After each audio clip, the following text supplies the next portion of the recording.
board will face questions about the toxic train derailment in Ohio.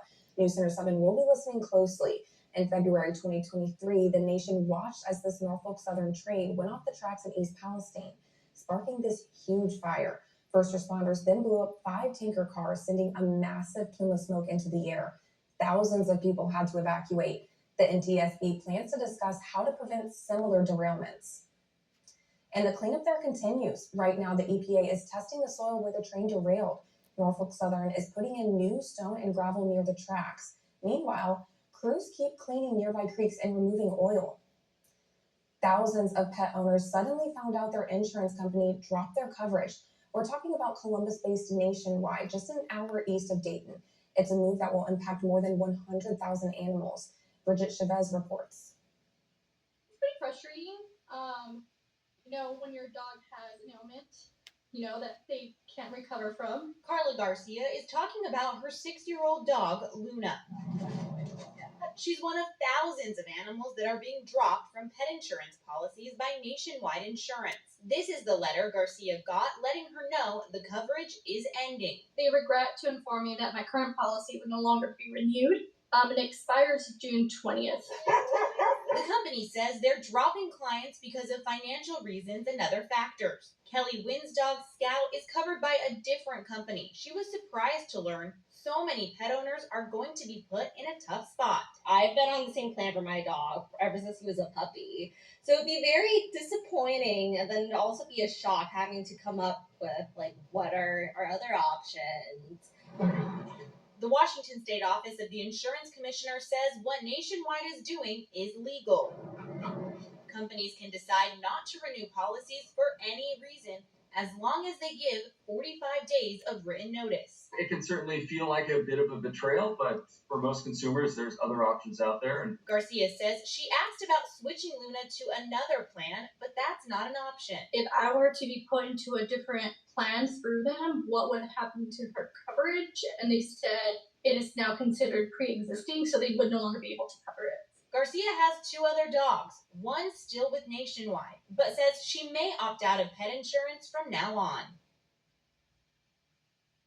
Bridget Chavez reporting. If you are one of the people impacted or are looking for pet insurance, the Ohio Department of Insurance has a list of available options. We will put that link for you on our website at whio.com. Weather specialist Nick Dunn joins us with your Storm Center 7 forecast. And Nick, I'm hearing pool day tomorrow. Yeah, I think it's going to be a good day to get outside and enjoy the lower humidity after all that mugginess that we had last week. Let's take a look at that pool forecast for tomorrow. Mostly sunny skies, lighter winds than what we've had the last couple of days, an afternoon high near 85 degrees. I'm going to get out there and make the best of it because this brief break from the humidity is going to turn into some more heat as we get into the day on Tuesday. So get out there and make the best of it tomorrow. Just don't forget the sunscreens. We plan on spending a lot of time outside. Let's take you outside here late this evening. You can see in Piqua, roads are dry, traffic is moving well, and temperatures are cooler than last night, but maybe still a bit warm for you out there. Dayton checking in at 75, Richmond at 72, Springboro, one of the warmer spots right now at 76 degrees, and live Doppler 7 is dry for us. There might be a sprinkler or two here between, say, Richmond and Liberty, but I can't find any confirmation that that's reaching the ground. But otherwise, we'll continue to see clearing skies, and overnight lows will fall into the lower and middle 60s. I want to break down the forecast confidence for you. For Monday, I've got very high confidence that we're going to have a dry day. The rain and storm chance for Tuesday and Wednesday, we're getting a better handle on things, but there's still some uncertainties that need to be packed, if you will, with that particular forecast in terms of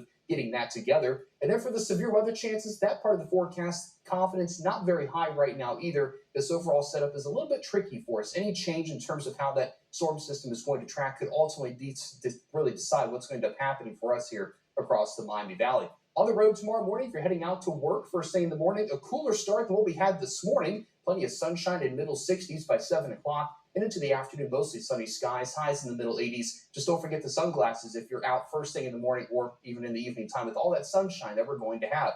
Our temperature trend over the next 5 days, our typical high is 85 degrees. Tomorrow, we're right on the nose, but here comes some more heat for Tuesday. We're back into the lower 90s. Those showers and storms cool us off briefly from middle to, I'd say, Thursday, if you will, portions of the week. And then by Friday, we're back towards 90 once again, and that'll be ahead of another chance of showers and storms by Saturday. Let's break down futurecasts again. Through the rest of tonight, clouds continue to move away from us, and tomorrow afternoon, a good deal of sunshine and comfortable humidity. Again, it's going to be a lot different tomorrow compared to where we were all of last week. how we really take advantage of it. Now, let's take a look at Tuesday. We do see a few clouds rolling in during the morning, and one complex of storms tries to come in during the early afternoon. And you can see this run of futurecast is not as aggressive as the one we showed you during 6 o'clock. So there's still certainly some fine-tuning to do with the forecast. That gets out of here late Tuesday. Then we could see more showers and storms as we get into the day on Wednesday. Let's keep an eye on this part of the forecast and see just how this is all going to shake out. Let's break down that Storm Center 7-day forecast. There's that 91 with an isolated afternoon storm possible on Tuesday.